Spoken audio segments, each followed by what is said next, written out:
Calvary മലമേല് യേശുക്രിസ്തു ക്രൂശിതനായപ്പോൾ ഒരു വലിയ സംഭവ വികാസം നടന്നു. സൂര്യൻ ഇരുണ്ടു.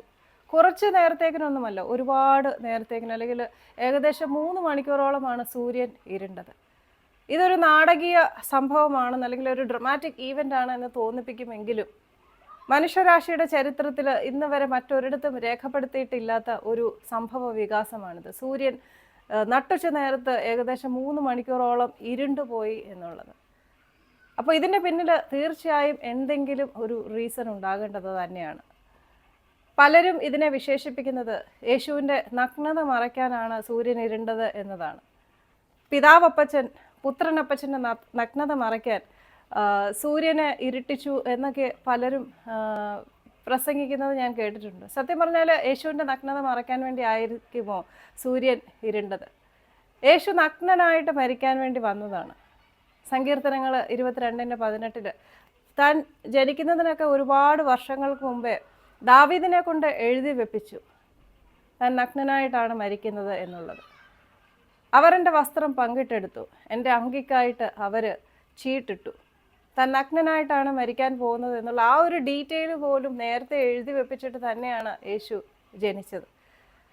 നമ്മുടെയൊക്കെ നാണക്കേടും മാനക്കേടും ഒക്കെ പേറി നഗ്നനായിട്ട് മലയുടെ മുകളിൽ മരിക്കാൻ വേണ്ടി വന്ന യേശു ക്രിസ്തുവിൻ്റെ നഗ്നത സൂര്യന് മറക്കേണ്ടതായിട്ടില്ല.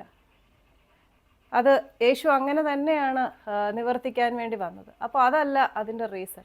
ഇതിൻ്റെ റീസൺ എന്ന് പറഞ്ഞാൽ ഒരു പ്രവചനം നിവർത്തിയായതാണ്, ഒരു പ്രൊഫസി നിവർത്തിയായത് തന്നെയാണ്. യേശു ക്രിസ്തുവിൻ്റെ ജനനത്തെക്കുറിച്ചും മരണത്തെക്കുറിച്ചും ജീവിതത്തെക്കുറിച്ചുമുള്ള ഒരുപാട് പ്രൊഫസീസ്, ഒരുപാട് ഹിഡൻ പ്രൊഫസീസ്, ഇന്നും ആൾക്കാർ തിരിച്ചറിഞ്ഞിട്ടില്ലാത്ത ഒരുപാട് പ്രൊഫസീസ് ഉൽപ്പത്തി പുസ്തകം മുതൽ മലാഖി പുസ്തകം വരെ പലയിടത്തും ഒളിഞ്ഞു കിടപ്പുണ്ട്. അപ്പോൾ അങ്ങനെ ഒരു പ്രൊഫസി നിവർത്തിയായത് തന്നെയാണ് ഈ സൂര്യൻ ഇരുണ്ടു എന്നുള്ളത്. അപ്പോൾ ആ ഒരു പ്രൊഫസി നമ്മൾ കാണുന്നത് മലാഖി പുസ്തകം 4-ാമത്തെ അധ്യായം 2-ാമത്തെ വാക്യത്തിലാണ്. അപ്പോൾ ഈ ഒരു വാക്യം നമ്മൾക്ക് വായിക്കാം. എൻ്റെ നാമത്തെ ഭയപ്പെടുന്ന നിങ്ങൾക്കോ നീതി സൂര്യൻ തൻ്റെ ചിറകിൻ കീഴിൽ രോഗോപശാന്തിയോടുകൂടെ ഉദിക്കും. എൻ്റെ നാമത്തെ ഭയപ്പെടുന്ന നിങ്ങൾക്കോ നീതി സൂര്യൻ തൻ്റെ ചിറകിൻ കീഴിൽ രോഗോപശാന്തിയോടുകൂടെ ഉദിക്കും. For those who fear my name, the Son of Righteousness shall arise with healing in its wings.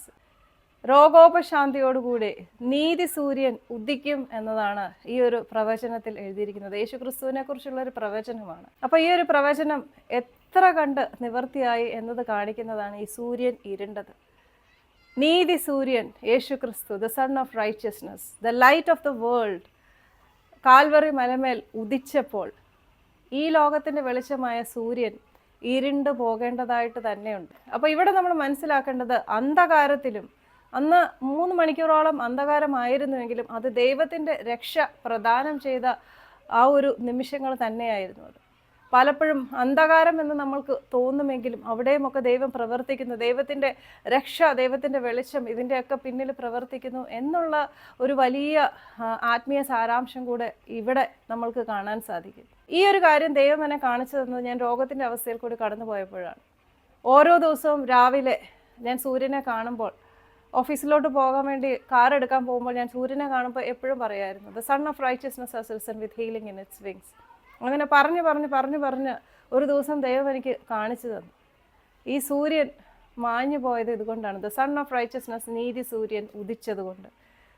സൂര്യൻ എന്ന ഈ ലോകത്തിൻ്റെ കുഞ്ഞു വെളിച്ചത്തിന് അവിടെ ഒരു പ്രാധാന്യവുമില്ല. ഈ ഒരു കാര്യം നിങ്ങളെ പറഞ്ഞ് മനസ്സിലാക്കി തരാൻ ആഗ്രഹിച്ചാണ് ഇന്ന് ഈ ഒരു മെസ്സേജുമായിട്ട് ഞാൻ വന്നിരിക്കുന്നത്. So come fall in love with Jesus and fall in love with the word of God.